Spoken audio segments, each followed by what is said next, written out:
Hi guys, welcome back to History with Ted, and we're going to continue right up from where we left off. Today's lecture topic is going to be the Paleo Americans adapting to their new home. And just to recap from our previous lecture, we just covered the arrival of the peoples of the Paleo Americans into the New World, into the Americas, and we left off with the extinction of the large animals, the megafauna in the New World. And to recap on those theories, uh, one of the theories is that the Paleo-Americans were simply super predators and they hunted the animals to extinction with the exception of the buffalo, but we'll get to the buffalo at a later date. They hunted them down to extinct. They hunted them out to extinction while expanding rapidly, still living in those highly mobile, small units. And the other theory is that the humans, while being noted hunters and gatherers, had a very limited role in the extinction of those animals. And again, the animals that died out would be the woolly mammoths and so forth. Animals that did not have the the ability or the time period to adapt to sort of shed their fur, shed those um, shaggy cloaks, not cloaks, shaggy coats. These animals they were already on the path to extinction. They were facing drastic climate change that they couldn't really handle. They bred really slow, and there was increase in predation on them. So all three of those factors combined, it wasn't just humans. That's the second of the theory, and it's up in the air on those two ideas on what led to the extinction of the megafauna. Okay, and now for today's lecture, we're going to cover a very large period of time. We're going to go from roughly 13,000 BCE to roughly modern times. So uh, we're looking at the that a time period that will cover the prehistory, several millennia before the prehistory of Egypt begins, and we're going to look at a time period that goes well into, well, not really well into, but around the time of the collapse of the Western Empire. So it's a very long period of history condensed into one short lecture. Okay, and to begin our lecture, I'd just like to start uh, by stating that the extinction of the megafauna set into set into development new patterns of habitation in different environments, such as river valleys, plains, deserts, lake floors, coastal regions of oceans, woodlands, and the woodlands would be both the tropical woodlands, and then also temperate woodlands. And to begin with, let's just look at the plain. And before we begin on the plain, I just like to touch on the American buffalo or bison. And as I stated earlier, it was the only one of the large animals to survive the introduction of humans into the local scene, into their general environment, and it becomes a primary food source for Paleo Americans and their descendants living in the plains. The and to hunt the bike to hunt the buffalo, they had to develop a unique set of tactics because the buffaloes, one, they live in large herds and they have an extremely large populations. And the first known methods of hunting these buffalo were the same methods used to hunt large animals elsewhere. They simply hunted them on foot using stone-tipped spears. And we know that that at least the spears that these guys were using at this time were descended from the Clovis points. And now the buffalo, just a little bit of information on the buffalo itself. It is a very difficult animal to hunt. They are suspicious by nature. Number one, all large herbivores are.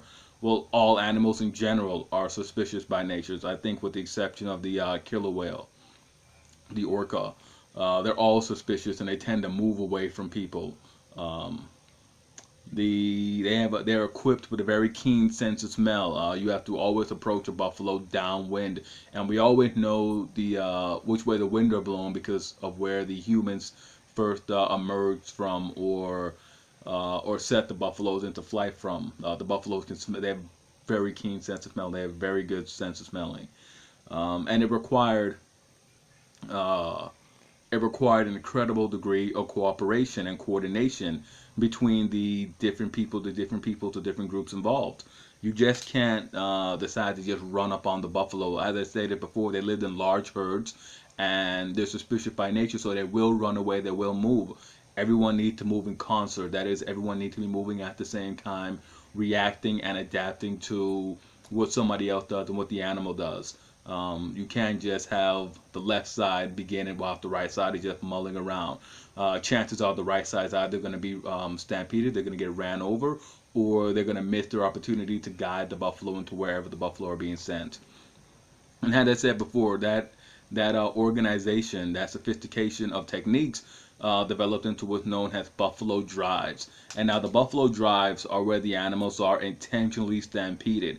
And stampeded or stampeding, setting buffaloes into a stampede, simply means that you surprise the animal, and their first instinct is to run, and they're sent into flight, running in one direction, and the direction is typically decided upon by the animals in the front. And you would guide the buffalo where you want them to go by having flankers,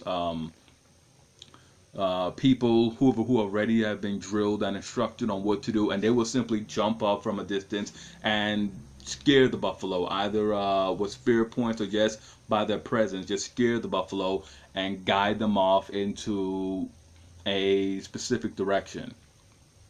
And these animals, they were typically herded. They were typically sent into a gully, a ravine, or over cliffs.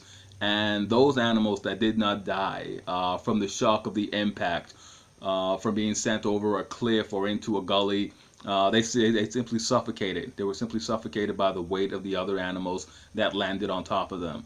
And those who were on top, and relatively unharmed, or simply may have had some debilitating injuries, some injuries that would have limited their mobility, they were simply speared and left. And the animals caught in the middle of all this simply suffocated as well. So if you were on the very bottom and you didn't die from impact, and you were suffocated from the weight of the other animals pressing onto you.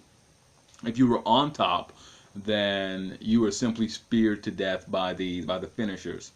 And if you were in the middle somewhere, chances are you may have been hit with a spear, may not have, but generally you would have simply died from the weight of the animals that were on top and that were speared. So you were just sort of sandwiched in between, literally caught between a rock and a hard place.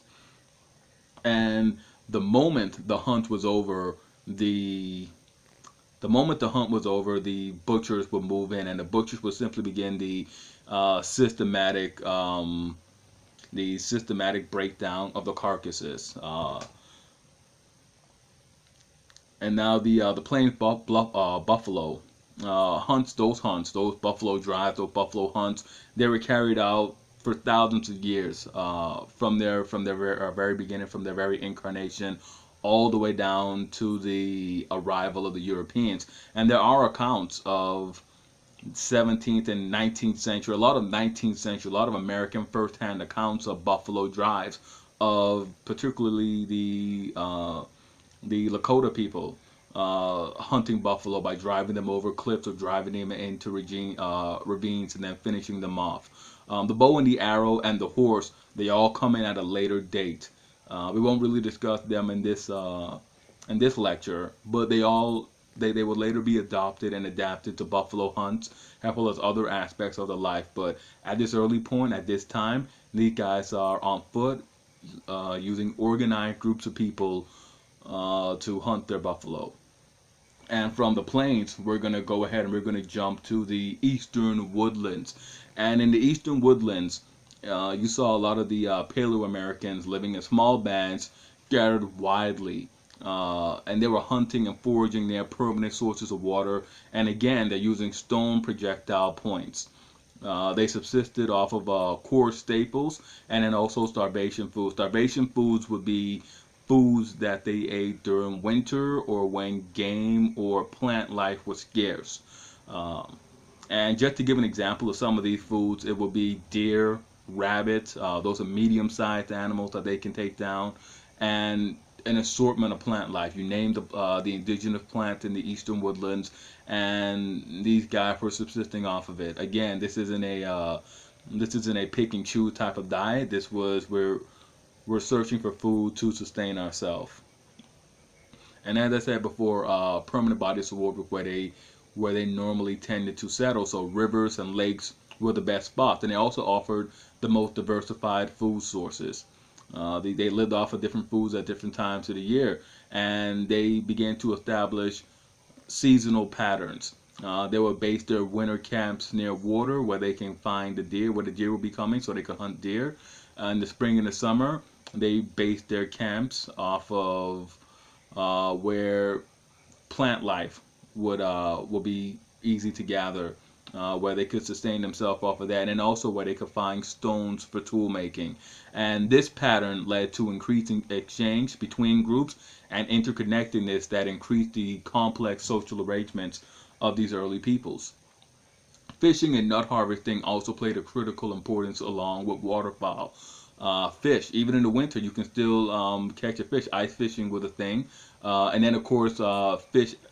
Very early on, people learned that you can dry that dried fish was just as good, could be preserved and could be eaten during the lean times. And then, of course, nut harvesting is also a big thing. You can always store nuts for lean times as well. So fish and nuts will be a big thing. Will be two food stuff to underline when we're talking about starvation foods. They can be preserved for long times, and they're often quite plentiful at times. And now some of these sites, they were just really too good to give up. You know, it was just so easy to live there that they began to foster permanent settlements. And this is really a foreshadowing of farming, because when you're in one place, the one reason that farming really never took early on was that farming was just too hard. You can have one spot that's good for farming, but the animals, the herds, the food stuff that you want aren't there. So you have to go somewhere else to exploit those food stuff.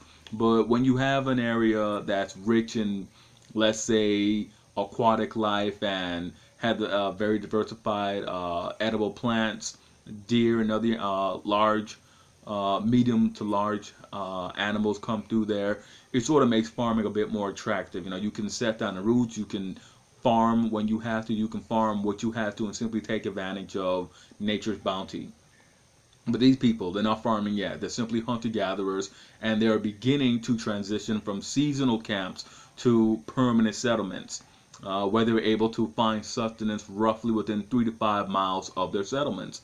And they begin to embark on what's known as a concentrated life. And the key aspects of a concentrated life is that their territories become more confined, their boundaries between different groups become more established, and populations rise. Okay, and now that we've discussed the eastern woodlands, let's move on to the desert southwest.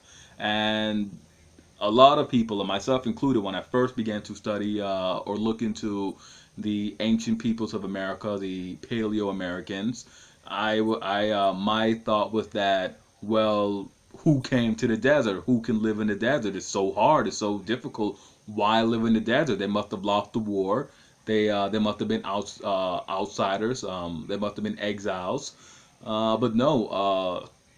During the diaspora, that is the general movements, the general establishments of different lifestyles in different areas, people went everywhere, and they found ways to thrive and survive. And the desert, especially the Southwest desert, it's a very arid landscape, very hard to survive, very, very hot during the day, and very cold at night. Most people don't realize it, but a desert doesn't mean that a place is hot. A desert simply means that there's not a lot of rainfall, so you have cold and hot deserts. A hot desert will be the deserts of Arizona, and a cold desert will be, let's say, Antarctica. So the American Southwest deserts, arid landscape with very inconspicuous edible vegetation. That is, that there are edible plants, but they don't really look like they're edible. You have to, I guess it was a trial and error thing for these people, for these guys. And there's no great diversity of water sources. Water is very scarce. The Paleo-Americans, in response to this, they couldn't really develop the type of dense populations in local areas, centered on small band that everybody else could do elsewhere. So they had very sparse settlements, or very sparse bands of people widely scattered. And had the lands increasingly dried, the peoples responded by increasingly exploiting more diversified foodstuffs. One of the first moves that they did was they began to inhabit places near easily attainable water. And these locations became highly prized because, well, water is the source of all lives. And they began to particularly exploit caves. Danger Cave in Utah, where plant life and fish could be found, flourished. And this site was occupied on a regular basis from 9000 BCE to roughly the end of the 5th century, which is about the 400s. So from 9000 BCE to somewhere in the 500s BC, not BC, Common Era CE. The general pattern that came to really define this area was high mobility and reliable water supplies, along with constant scheduling to take advantage of the seasonal availabilities. You had to be highly mobile. You had to be able to move from A to B.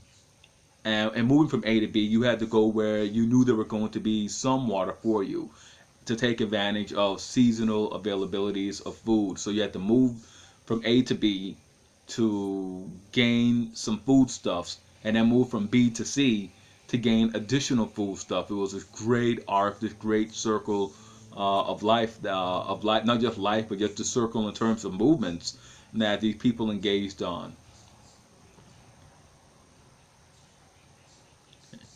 And again, this led to an increase in their knowledge of the environment, and an intimate knowledge of the environment became key to their survival.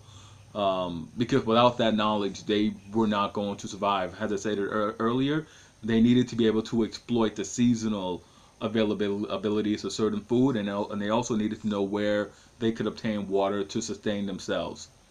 Okay, now that we've covered the desert Southwest, let's move on to the Pacific Coast. And in the Pacific Coast, you find perhaps the richest environment. There was a variety of maritime foodstuffs. You know, the hinterlands were arid; they were kind of dry. Looking at Southern California, not really looking at the Pacific Northwest. And there was a short supply of water again, looking into Southern California. But there was this abundance of fish, shellfish, and sea mammals, and they provided a reliable and a predictable source of food that could be obtained in large quantities and that can be taken at once. Particularly the sea mammals, like seals. You know, you can walk out to the rookeries where the mother seals are with their pups and easily take 20 or 30 of them.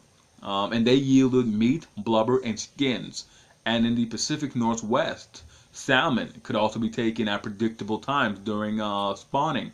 During the salmon spawning seasons, you can go out there and catch literally hundreds of them. And let's say you don't even go up there to catch them, you can wait until after the salmon has spawned and simply collect the fish. Because they die they die as soon as they spawn. So you can go up there and simply collect the fish that have already spawned. So you have this very predictable, you have this very stable in terms of the availability of foodstuffs in the Pacific Northwest. And to simply move on from those different regions to just touch on their political and social organizations. The political and social organizations really began to develop and really began to rise between 11,000 and 3000 BCE, and they developed to meet the needs of living in all manner of environments. And they also developed to meet the challenges that living in these new environments brought to these people. When population increases, you begin to see hunting territories become more restricted, and this led to a sophistication of tools and techniques, because you just can't chase the animal all over the place, because you only have a very small and pretty defined area to trap them, your techniques for wearing the animal down or wounding the animal and capturing the animal within a very specified space led to an improvements and led to improved thinking and ways of attack and isolation before moving in for the kill, and then also the development of tools to enable you to separate the animal from its group and bring it down, or maybe even just move the entire group of animals into a central location where they can all be taken at once, where they can all be either killed or butchered at once. The peoples, they began to have a greater sense of their territories, and interactions rose as the territories became more defined. People increasingly came into contact, and a sort of early trade developed between different groups, and this trade, like trade in other areas like Mesopotamia, China, and the Indus Valley, along with the Nile River Valley.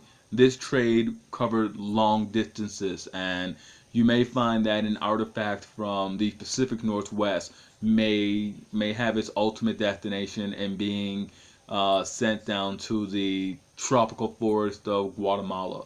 Likewise, you may find that obsidian or jade or turquoise from Mesoamerica may have its ultimate destination with some group living in the American Southwest, or in the sort of borderlands between the desert Southwest and the Great Plains. You may find that this type of interaction occurred.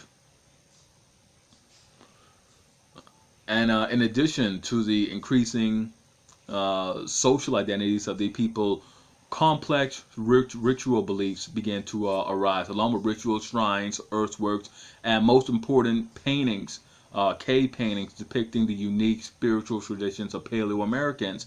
And with the rise of a varied priesthood, religious traditions begin to intensify, and they become a conspicuous part of native societies.